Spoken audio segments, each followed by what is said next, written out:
Hi everyone, here I am again, this time showing you how I've been making some molded embellishments and to be able to use them on scrapbook layouts. So this is actually new for me. I haven't done it before and I've just been playing a little bit with it, seeing what's the best way to do it. So I'm going to show you a couple of things. The molds that I'm using, and as I said, I'm new to this, so I don't have many, but I've been buying these ones, which are Stamperia's Maxi molds, and they are just plastic molds. These molds you can use for crafting, but you can also use for food. I mean, I'm sure you could make your chocolates in them perfectly fine. Or little tubes or whatever you care to make in molds. The other type of mold is the silicone mold. These ones are a lot more expensive, and I've got to say I really prefer this one. And this particular one, silicone mold, is a primer one, which goes under the label of Finnabar actually. And they have a huge range of molds. They're really beautiful, they're really detailed, and I love to get a whole lot more. So I'm looking out for them now when they come on sale. In selecting my molds, I always, when I select anything, especially something like this, which is considered for me a tool, I always look at versatility. So for this particular one, which is called Wings and Bones, I just thought about what am I going to use it for? I mean, yes, I do love, I love anything that's bones, that's scientific, that's nature. And so naturally I'm drawn to things like this, which some people might consider a bit more gothic. But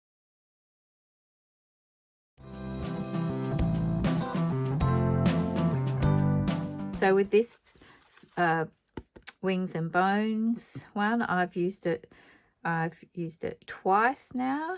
Embellishments made from it. The wings I used as for Batman wings for a superhero theme, and the bones I used for an animal mutation layout.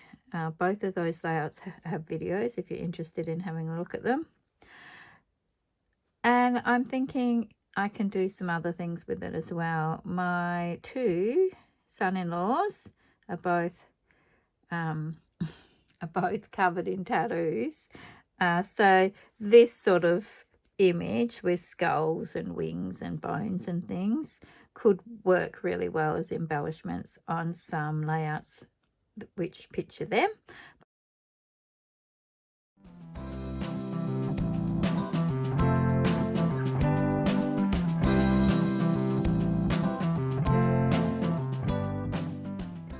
Now, the reason that I prefer this to this type of mold is very simple. These are really quite deep.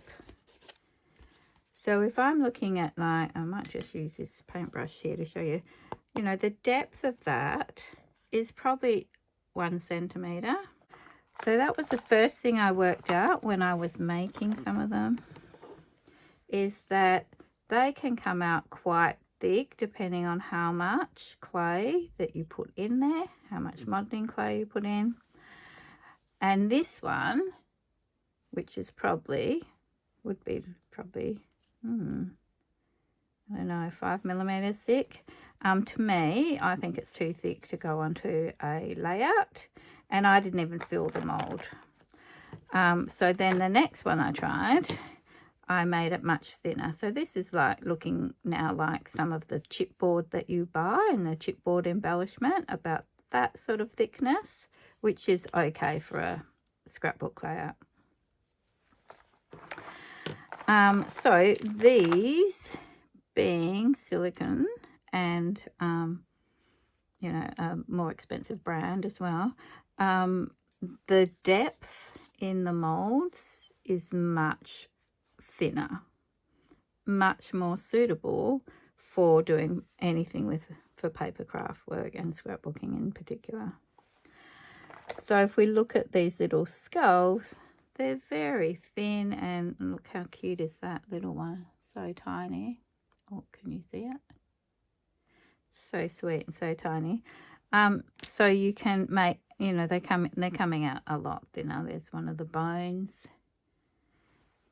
So they're more suitable, but these ones are a lot more expensive than these ones. So you have to toss out what's your budget, how much use are you going to get out of it. Right, so one of the good tips that I got was that it was a really good idea to dust the mould first. And you can see this one has got a light powdery coat to it. And what that is in my case, tapioca flour, but you know, corn flour, any fine thing that you can find in your kitchen, basically, that's not going to react with the clay. You just dust out the mould simply. You don't need much, light dusting, and if you feel you've got too much, you can just tap it over like that. I did find it helped release the clay much easier than if I didn't do it. So my advice would be go with this method. It does work really well. I haven't tried it though with coloured clay, so I'm not sure how it's going to affect something. If you're buying, I don't know, dark blue, for instance, Fimo clay, if that powder is going to actually stick and not come off. So yeah, someone else is going to have to try that out and let me know. But in my case, I'm just looking at them as they'll be painted or inked, or I'll be applying some sort of media to it that will colour it. So the first thing we're going to use, and I've already used some of this, is just some air dry clay. And these ones are all made with air dry clay. You can get a whole heap. Oh, I just kept it in a bag so it doesn't dry out. You can get a whole different types of air dry clay, sometimes known as modelling clay as well. This one is the Jovi brand, but there is many brands, and some, if you watch other videos, you'll see they will recommend different types. This one, I already had some in my usual fashion, and this is the one that I'm using at school as well, because it's readily available to where I am. But there would be better brands. I would definitely say there would be. So try different ones out, see how they go. Anyway, this is basically what you do. So I know when you look at different videos in that online, a few people say that you should be, you know, rolling it out and then putting it in. I found that did not work very well. So I went with a completely different method. After watching several that told me to roll it out, I finally found this lady who was just like, don't do it that way. Just break bits off and put it straight into the mould. So here's the butterfly that we were doing. Also, if you're using this clay, you might want to pop it back into your plastic bag, wrap it up and pack it up. At the moment, it's winter here. It is freezing cold in this room. If you're in a cold space, it's not going to dry out too quickly. So I think you're fine just for working with it for 30 minutes and then maybe pop it away if you need to.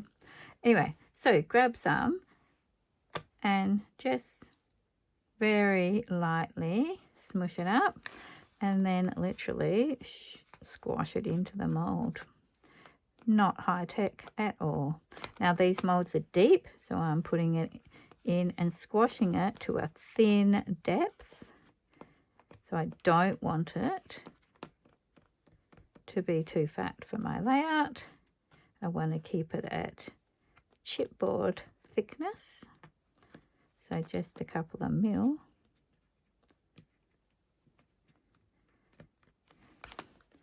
And it's that easy. Could not be easier. Now there is, and I know this, in some of your cheaper shops, you know, you get your $2 shops, or over here we have a shop called the Reject Shop, which is fantastic for shopping, where you can pick up cheaper products. So you probably can get some clay that's much cheaper than this one. This is from, in Australia, I bought this in Spotlight. I've bought it there for a few years for other things. Have never done it with molds before. Generally I'm hand building things if I'm using this type of clay. Good product to use. Look how easy this is. Popping it in there, squishing it down, trying to get the edges not too high. So sometimes you want to actually really focus on getting your edges down, because naturally if you're pushing something it's going to come up like this. So do try and get your sides down a bit.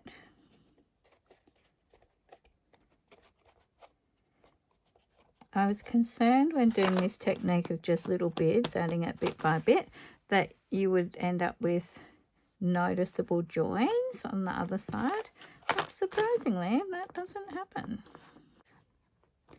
All right, I think I'm happy with that. Now, some videos you will watch will say to leave it to dry. Some will say leave it to dry completely. Who's got time for that? I don't. But also some people will say just give it a few hours before you take it out. However, one lady I watched, I can't recall her name now because I have watched several videos, she was just like, nah, take it out straight away, which is what we are going to do. So you just need to carefully push the mold up. Just going to get one section up. There we go. And very carefully pushing it out. You sort of need to roll it back slowly. Very carefully pushing it and rolling it back.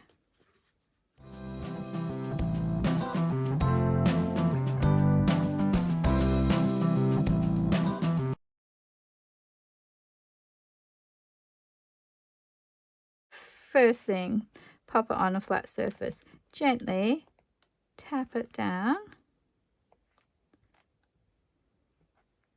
because what can happen in some cases, and I'll show you with this bone here, is that it can curve. So you've got to make sure after you take it out that you do get it nice and flat. You can then use your finger to neaten up in the edges, and that reduces, just doing this alone reduces the tidy up and clean up later. Some artists that I watched were saying, you know, you trim it off later and sand it. I'm sorry, I have no time for that. Do the neatening up now before it's dry, and then you're saving yourself hours of sanding.